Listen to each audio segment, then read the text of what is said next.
ഇപ്പോൾ വരുന്ന ഏറ്റവും സുപ്രധാനമായിട്ടുള്ള വാർത്ത, മാസപ്പടി കേസിൽ കേന്ദ്രം റിപ്പോർട്ട് സമർപ്പിച്ചിരിക്കുന്നു. 185 കോടിയുടെ അഴിമതിയാണ് ഇപ്പോൾ മാസപ്പടി കേസിൽ കേരളത്തിൽ നടന്നിരിക്കുന്നത് എന്ന റിപ്പോർട്ടാണ് കേന്ദ്രം ഇപ്പോൾ സമർപ്പിച്ചിരിക്കുന്നത്. SFIO സീരിയസ് ഫ്രോഡ് ഇൻവെസ്റ്റിഗേഷൻ ഓഫീസാണ് ഈ റിപ്പോർട്ട് സമർപ്പിച്ചിരിക്കുന്നത്. മുഖ്യമന്ത്രി പിണറായി വിജയന്റെ മകളായിട്ടുള്ള വീണ വിജയൻ ഉൾപ്പെട്ട കേസാണ് മാസപ്പടി കേസ്. ഈ കേസിലെ റിപ്പോർട്ടാണ് ഇപ്പോൾ ദില്ലി ഹൈക്കോടതിയിൽ കേന്ദ്രം സമർപ്പിച്ചിരിക്കുന്നത്. ആദായ നികുതി സെറ്റിൽമെന്റ് ബോർഡ് ഉത്തരവിന് മേൽ മറ്റന്വേഷണം പാടില്ല എന്ന വാദം ഇനി നിലനിൽക്കില്ല എന്ന റിപ്പോർട്ടുകളും പുറത്തു വരുന്നു. ഈ അഴിമതി രാജ്യത്തിന്റെ സാമ്പത്തിക ഭദ്രതയ്ക്ക് തന്നെ വലിയ രീതിയിലുള്ള ബാധ്യതയാണ്, അല്ലെങ്കിൽ വലിയ രീതിയിലുള്ള വെല്ലുവിളിയാണ് എന്നാണ് ഈ റിപ്പോർട്ടിൽ പറയുന്നത്. പോരാത്തതിന് ദില്ലി ഹൈക്കോടതിയെ കേന്ദ്രവും ആദായ നികുതി വകുപ്പുമാണ് ഇത് അറിയിച്ചിരിക്കുന്നത്. ഇനി കേരളത്തിലേക്ക് എൻഫോഴ്സ്മെന്റ് ഡയറക്ടറേറ്റും ആദായ നികുതി വകുപ്പ് എത്തും എന്ന സൂചനകളും ഇപ്പോൾ പുറത്തു വരുന്നു. ഈ CMRL എന്ന് പറയുന്ന കമ്പനിക്ക് KSIDCയുടെ ഓഹരി പങ്കാളിത്തം ഉള്ളത് കൊണ്ട് തന്നെ പൊതു താൽപര്യ പരിധിയിലാണ് ഈ കേസ് വരിക എന്ന് നമുക്ക് മനസ്സിലാകുന്നു. എന്തായാലും മറ്റ് നടപടികൾ പാടില്ല എന്ന ഒരു വാദം ഈ കമ്മീഷൻ ഉത്തരവ് വന്നതുകൊണ്ട് ഇനി നടക്കാനും പോകുന്നില്ല എന്നും നമുക്ക് മനസ്സിലാക്കാനായിട്ട് സാധിക്കുന്നു. ആദായ നികുതി വകുപ്പും ഇങ്ങനെയാണ് ചൂണ്ടിക്കാട്ടുന്നത്. ഇത് ഏറ്റവും സുപ്രധാനമായിട്ടുള്ള കാര്യമെന്ന് പറയുന്നത് AKG സെന്ററാണ് ഇതിൽ CMRLന്റെ അഡ്രസ്സായിട്ട് കൊടുത്തിരിക്കുന്നത്. അതുകൊണ്ട് തന്നെ പാർട്ടിക്ക് ഇതിൽ നിന്ന് ഒഴിഞ്ഞു മാറാൻ സാധിക്കില്ല. അന്വേഷണം വരികയാണെങ്കിൽ CPMന് നേരെയായിരിക്കും അന്വേഷണം വരുന്നത് എന്നുള്ളതാണ് ഇതിൽ ഏറ്റവും വലിയ ഒരു വിഷയമെന്ന് പറയുന്നത്. ഈ വിഷയവുമായി ബന്ധപ്പെട്ട് ഈ വിഷയം ഉയർത്തിക്കൊണ്ടുവന്ന ഷോൺ ജോർജുമായി ഞങ്ങൾ ബന്ധപ്പെട്ടിരുന്നു. അദ്ദേഹത്തിന്റെ വാക്കുകളിലൂടെ കടന്നു പോവുകയാണെങ്കിൽ കുറഞ്ഞത് 5000 കോടി രൂപയുടെ അഴിമതിയാണ് ഇതിൽ നടന്നിരിക്കുന്നത് എന്നാണ് അദ്ദേഹം പറയുന്നത്. എന്തായാലും നമുക്ക് അദ്ദേഹത്തിന്റെ വാക്കുകൾ ഒന്ന് കേൾക്കാം. ഇതിനകത്ത് നമ്മൾ ഉന്നയിച്ച ഏറ്റവും വലിയൊരു വിഷയം ഇതിന്റെ പൊതു പ്രസക്തിയായിരുന്നു.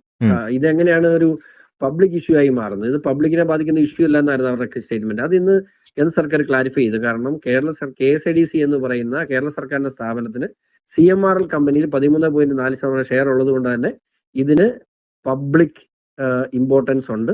ഇത് പൊതു സ്വീകാര്യതയുള്ള കേസാണ്. മാത്രമല്ല ഇതുമായി റിലേറ്റ് ചെയ്തിട്ടുള്ളത് മുഖ്യമന്ത്രിയുടെ മകളുടെ കമ്പനിയാണ്.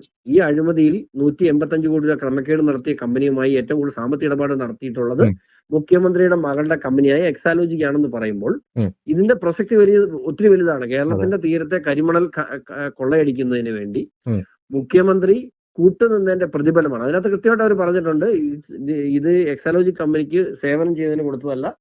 This amount was given to the company to a prominent person related to the company, prominent politician related to the company. അപ്പം എക്സാലോജി കമ്പനിയായിട്ട് ബന്ധപ്പെട്ട prominent politician എന്ന് പറയുന്നത് ഒന്നെങ്കിൽ മുഖ്യമന്ത്രി അല്ലെങ്കിൽ മുഖ്യമന്ത്രിയുടെ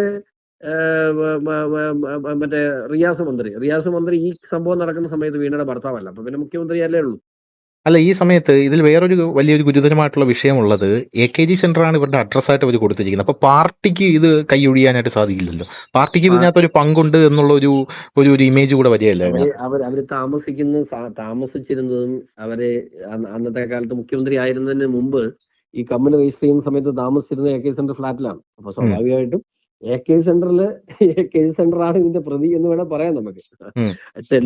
ടെക്നിക്കൽ ഈ ആദായ നികുതി വകുപ്പ് തുടർ നടപടികൾ സ്വീകരിക്കാൻ പോവുകയാണെന്ന് കാട്ടുന്നുണ്ട്. ഇത് വലിയ അഴിമതിയാണ്, രാജ്യത്തിന്റെ സാമ്പത്തിക ഭദ്രതയെ തന്നെ ബാധിക്കുമെന്നാണ് പറഞ്ഞിരിക്കുന്നത്. അത്ര വലിയൊരു ഡെപ്താണ്. 182 കോടിയൊന്നുമല്ല പക്ഷേ, ഇത് ഏറ്റവും കുറഞ്ഞ 50,000 കോടി രൂപയുടെ കരിമണൽ ഇവിടുന്ന് ലൂട്ട് ചെയ്തിട്ടുണ്ട്. അതിനകത്ത് കണക്കിൽ വന്നതാണ് 182 കോടി രൂപ. ശരിക്കും നടന്നേക്കുന്ന ഇടപാടുകൾ 10,000 കോടി രൂപയ്ക്ക് മുകളിലാണ്. ഇവര് പറയുന്നത് ഈ മാലിന്യ നിർമ്മാർജ്ജനത്തിനും ചരക്ക് നീക്കത്തിനൊക്കെ ആയിട്ട് വ്യാജ ബില്ലുകൾ ഉണ്ടാക്കി കോടികൾ തട്ടിച്ചു എന്നൊക്കെ പറയും. അത് 185-നുള്ള കാര്യങ്ങളാണ്. അത് അക്കൗണ്ടഡ് ആയിട്ടുള്ള തിരിമറിയാണ്. ഇത് അക്കൗണ്ടഡ് അല്ലാത്ത എന്തുമാത്രം തിരിമറി നടന്നിട്ടുണ്ട്. അത് ശരി. അതായത് ഒരു മെട്രിക് ടൺ ഇലുമിനേറ്റിന് അന്താരാഷ്ട്ര മാർക്കറ്റിൽ 14,000 മുതൽ 12,000 രൂപ വരെ വിലയുണ്ട്. 52 ലക്ഷം മെട്രിക് ടൺ അവിടെ നിന്ന് ലൂട്ട് ചെയ്തിട്ടുണ്ട്. ആ പൈസ അവിടെ പോയി. 464 രൂപയാണ് സർക്കാരിലോട്ട് അടച്ചിട്ടുള്ളത്. സ്വാഭാവികമായിട്ടും വീണ വിജയൻ അകത്ത് പോകുന്നൊരു നിലയാണ് കാണുന്നത്. ആരാണോ കുറ്റക്കാർ അവരകത്ത് പോകണം. ഇത് പല ആൾക്കാരും പറയുന്ന ഒരു വാദമുണ്ട്, അതായത് പ്രതിപക്ഷം പറയുന്ന ഒരു വാദമുണ്ട്. അതായത് ഇത് പാർട്ടി മുഴുവൻ അറിഞ്ഞിട്ടുള്ള ഒരു നീക്കമാണ് ഇതെന്നാണ്. അതായത് ഇത് പിണറായിയുടെ മകളും അല്ലെങ്കിൽ വേറെ ആരും മാത്രമല്ല, ഇത് ഹോൾ പാർട്ടിക്ക് ഇതിന്റെ പങ്ക് കിട്ടിയിട്ടുണ്ട് എന്നൊരു ആരോപണം. പിണറായിയുടെ മകളും മാത്രമല്ലല്ലോ, കോൺഗ്രസ്സുകാരും കോൺഗ്രസിന്റെ നേതാക്കളും ലീഗിന്റെ നേതാക്കളും എല്ലാം ഇതിനകത്തുണ്ടല്ലോ.